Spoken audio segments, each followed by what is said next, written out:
Welcome to the video. My name is Brent Herjavec. I'm the VP of Product Operations here at PlaySpace. I'm connected with Dr. Elizabeth Cawley, the Chief Clinical Officer at PlaySpace. When we talk about youth, a lot of the research isn't really done for 17 and below. And when I think of youth, that typically is for much younger demographic. Why haven't we been doing research on maybe more of the adolescent population where I feel all these topics should be more spoken about? Absolutely. So the Canadian Mental Health Association just put out a report. It was cited by a million people. It's 18 plus. But we know if you look at younger people, where it's just harder to collect data because you need parental consent. It's much more challenging to get them to fill out forms. It's just harder to gather that data. But what we do know is that 1 in 5 children and youth, approximately 5 to 17, are experiencing a mental health issue. About 60% of that is anxiety. Canada has the third highest suicide rate in the industrialized world, and only 5 out of 6 young people are actually getting the support that they need. So we have some data from various sources. It's just not as robust as what we have for adults. And a lot of things I think people are wondering is obviously it's important for youth, but why is it so much more impactful to intervene or get involved within this when the individuals at a younger age rather than say waiting till they're 17 or in their adulthood to assess or address some of these potential problems? Well, as I mentioned, so 70% of mental health issues begin before the age of 18, so in child and youth. However, if they're left untreated, they often become more severe, require greater interventions, medication. We have social and economic impacts as they're going into high school or post secondary. If these things are left untreated, then that's where you'll see the greatest impact, the greatest negative impact they can have on society and the individual themselves. If we can address issues early and actually get them the appropriate care, often these things can be solved or managed in a really appropriate way. And obviously, like you said, this is a massive issue. You know, Canada ranking number third in developed nations, but it's also a massive issue. How can you take the steps to address this if it seems like such a a large challenge to uphold? A lot of individuals have to be involved. What are some of the steps as a country, as an organization, we can kind of take to help make steps towards getting that number lower as effectively as possible? To decrease it, yeah, I would say three things. First of all, we're still seeing the impacts of COVID, that a lot of children were going through a really critical developmental period during this time that impacted their mental health. They weren't socialized, they didn't get to go to birthday parties, their schooling was interrupted. Often they still have fear of sort of interactions with other children. So just trying to normalize socialization and some of the stuff that they missed will really impact their positive mental health.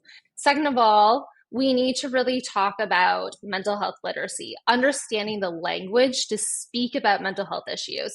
If me as a young person, if I don't have the language or know how to express what I'm saying or what I'm feeling, then that's a huge problem, especially if I can express that to a parent or if the parent doesn't know and if there's parental stigma. So decreasing parental stigma around issues, but then also giving young people the language to express what they're feeling.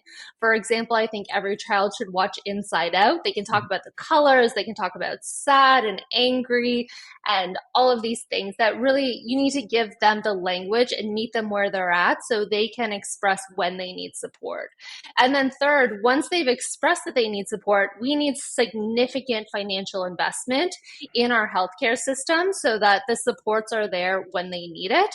So if you're reaching out for play therapy or child therapy or psychiatry, you're not waiting months or years, that those resources are available in the moment when you need it so children can have their issues addressed in a timely manner. And as a professional working in this field, what are you hoping to see in the next 5 years to make those steps in more positive light? What are some of those things where you'd hope to see 5 years from now when we're reconnecting, speaking about this? That hey, we've done these steps. Now we're progressing towards a better nation in regards to youth mental health. One thing that I would love to see is what they've done in New York. So in New York, it is now part of the curriculum to have mental health literacy integrated into their health teaching so that not only are you talking about a healthy body, but you're talking about a healthy mind. So, what does it mean to have positive mental health? How do I talk about mental health issues? What is anxiety? What is depression? So, giving people the tools to actually have that language and really understand what they're experiencing. I would love to see that mandated across Canada.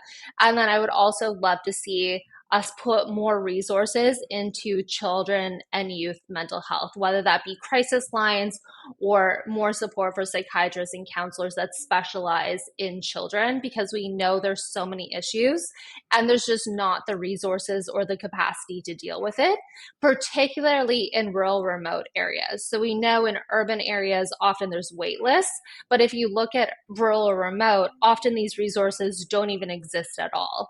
So ensuring that we're not just putting money into the areas where these exist, but also the areas where they don't, and coming up with creative ways such as digital solutions to meet kids where they are, no matter where they live in Canada. And I think those are the steps we're taking, or thoughts are on board. But how do you, like you said, making those steps, implementing them as a nation will dramatically impact for the betterment of youth mental health, and in turn, youths become adults, mental health as a nation in general. As And we as wrap they up, become adults, then they're adults that don't have the stigma, that they can talk openly about their mental health. And it just creates a better society that's more accepting, more open. And if they're willing to seek services sooner and earlier, it creates less stress on the system. and as you wrap up here, what is a takeaway you'd want a listener, someone kind of viewing this video, to kind of take away when it comes in regards to youth mental health? May be a misconception or not well known in regards to the area expertise. I think the misconception is that mental health issues really only occur when you're an adult. Mhm. That if you're a child, they're sort of developmental, you're just going through a phase, and that's not the case. The case is you can have a really serious mental health issue as a child or an adolescent, and we need to be addressing these. It's not just 18 plus, and our system of evaluating and researching really needs to include this age group for us to make or take the appropriate steps to put in those safeguards to really address them.